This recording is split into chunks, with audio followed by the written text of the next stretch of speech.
स्वागत है आप सभी का इस वीडियो में। आज हम चर्चा करेंगे इंटरनल डिस्ट्रीब्यूशन सिस्टम के बारे में, यानी कि सप्लाई का डिस्ट्रीब्यूशन किस तरह से किया जा सकता है या उसके डिस्ट्रीब्यूशन की कौन कौन सी विधियां हैं। तो सामान्यतः देखा जाए तो इसमें दो विधियां उपयोग में लाई जाती हैं। पहला है ट्री टाइप मेथड यानी कि ट्री सिस्टम, और दूसरा है डिस्ट्रीब्यूशन बोर्ड टाइप का सिस्टम, यानी कि ट्री सिस्टम और दूसरा डिस्ट्रीब्यूशन बोर्ड सिस्टम।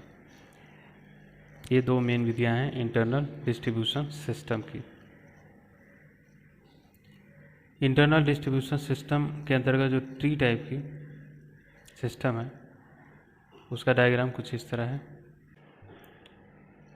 ये है इंटरनल डिस्ट्रीब्यूशन सिस्टम के अंतर्गत पहला टाइप, जिसे हम ट्री सिस्टम कहते हैं।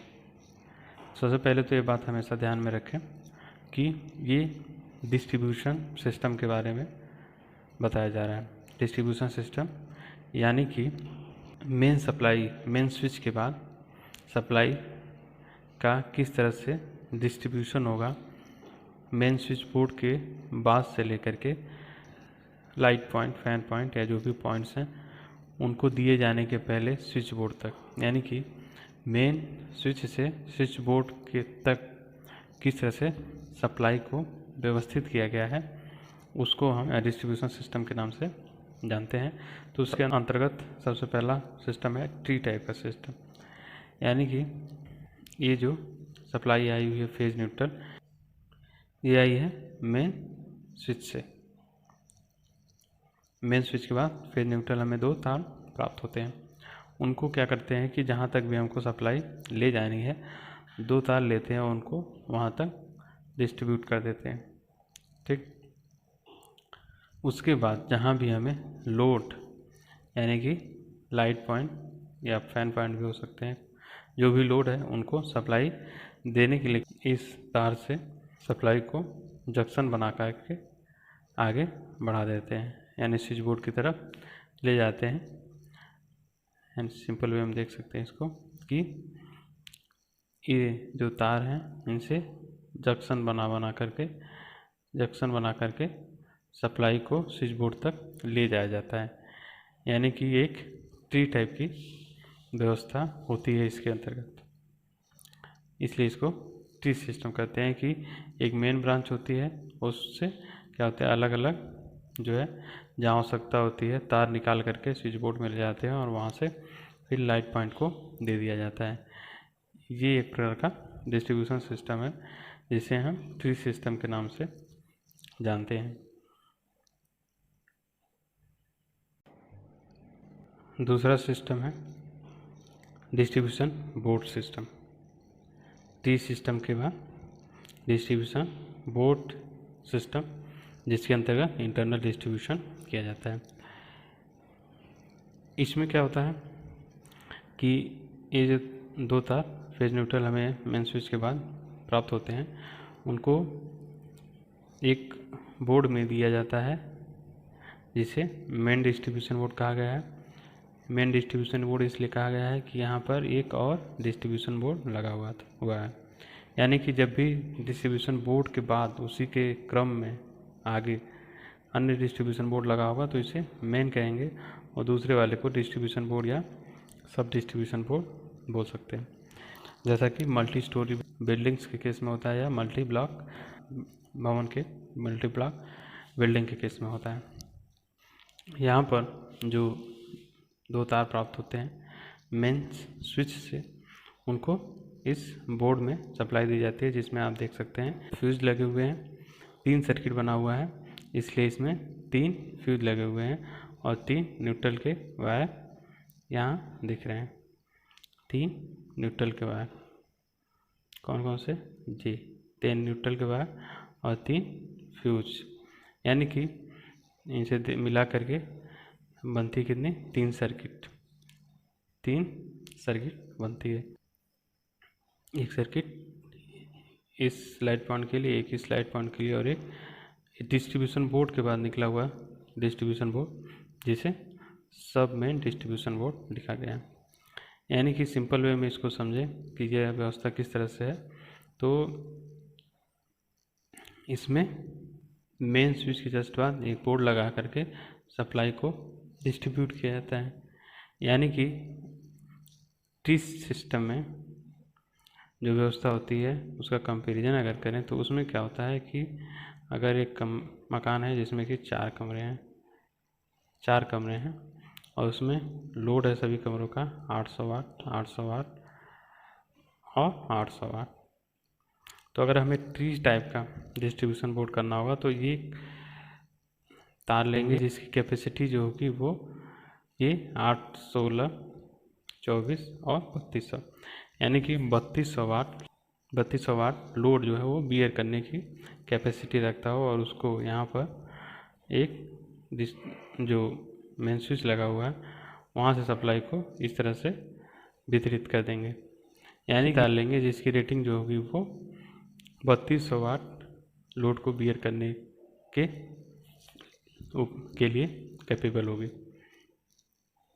ये ट्री टाइप का सिस्टम कहलाता है। लेकिन यदि हम इसको डिस्ट्रीब्यूशन बोर्ड के माध्यम से वितरित करना चाहते हैं या डिस्ट्रीब्यूशन बोर्ड सिस्टम अपनाना चाहते हैं तो ये जो 4 कमरे बने हुए हैं 800 वाट के, इनमें सर्किट्स की व्यवस्था की जाती है।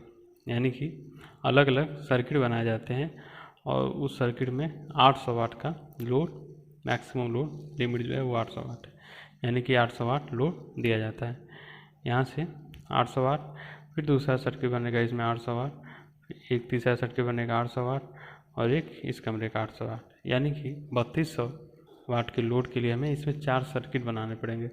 और ट्री टाइप सिस्टम का जो डिस्ट्रीब्यूशन हमें 2 तार लेंगे और उसको चारों कमरों तक उसी 2 तार को ले जाएंगे, एक्स्ट्रा तार नहीं ले जाएंगे। 2 तार ले जाएंगे और उसके बाद उसमें से सेक्शन बना करके उसमें सप्लाई को लाइट पॉइंट तक लेकर जाएंगे। यानी कि डिस्ट्रीब्यूशन बोर्ड में एक डिस्ट्रीब्यूशन बोर्ड अतिरिक्त कह सकते हैं कि ट्री टाइप सिस्टम की अपेक्षा लगाया जाता है, जहाँ से सप्लाई को वितरित किया जाता है। यानी कि 800 वाट के लोड की सर्किट्स में यहाँ विभाजित कर दिया जाता है पूरे लोड को। यानी कि 800 वाट प्रति सर्किट करके पूरे लोड को विभाजित कर दिया जाता है लाइट फैन के लिए। अगर पावर सर्किट हो तो वहाँ पर 3000 वाट के लिए एक सर्किट बनाते हैं और इसमें 800 वाट के लिए लाइट फैन के लिए एक सर्किट बनाते हैं। अगर पॉइंट की बात करें, पॉइंट होते हैं 10 और पावर सर्किट के अंदर अगर पॉइंट होते हैं 2 नंबर। यानी कि यहाँ डिस्ट्रीब्यूशन बोर्ड सिस्टम के अंतर्गत सप्लाई को सर्किट्स में विभाजित कर दिया जाता है। Circuit number 1, circuit number 2, circuit number 3, circuit number 4, इस तरह से।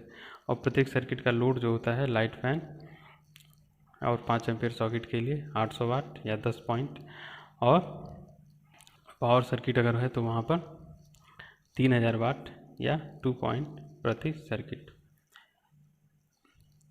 दोनों सिस्टम इंटरनल डिस्ट्रीब्यूशन सिस्टम के बारे में जानने के बाद देखते हैं कि इनमें एडवांटेज क्या है, डिसएडवांटेज क्या है। टी टाइप सिस्टम की अगर बात करें तो देखा जाए तो इसमें कई सारे जॉइंट्स होते हैं जिससे खराबी आने की समस्या इसमें ज़्यादा होती है।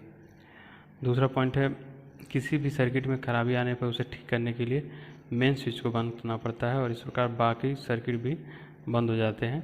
यानी कि सारी सप्लाई जो है घर की या मकान की, बिल्डिंग की, वो ब्रेक हो जाती है एक कोई भी फॉल्ट आने की स्थिति में। सर्किट में फ्यूज इधर उधर बिखरे होते हैं, यानी कि जहाँ से जंक्शन बना करके हमने सप्लाई ली है वो वहीं से फ्यूज लगाने पड़ते हैं। डिस्ट्रीब्यूशन बोर्ड की तरह वो एक जगह एक बक्से में नहीं होते हैं। सभी इलेक्ट्रिक पॉइंट समान वोल्टेज नहीं रखते।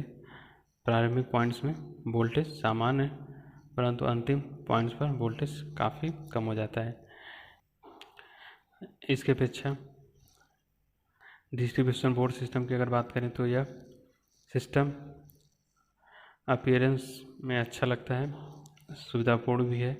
इसको एक जगह से सारी जो परिपथ हैं उनको कंट्रोल किया जा सकता है, उनको अलग अलग भी कंट्रोल किया जा सकता है। और फ्यूज जो होते हैं एक जगह एक बॉक्स में व्यवस्थित होते हैं, जहाँ से इनको आसानी से ऑन ऑफ किया जा सकता है।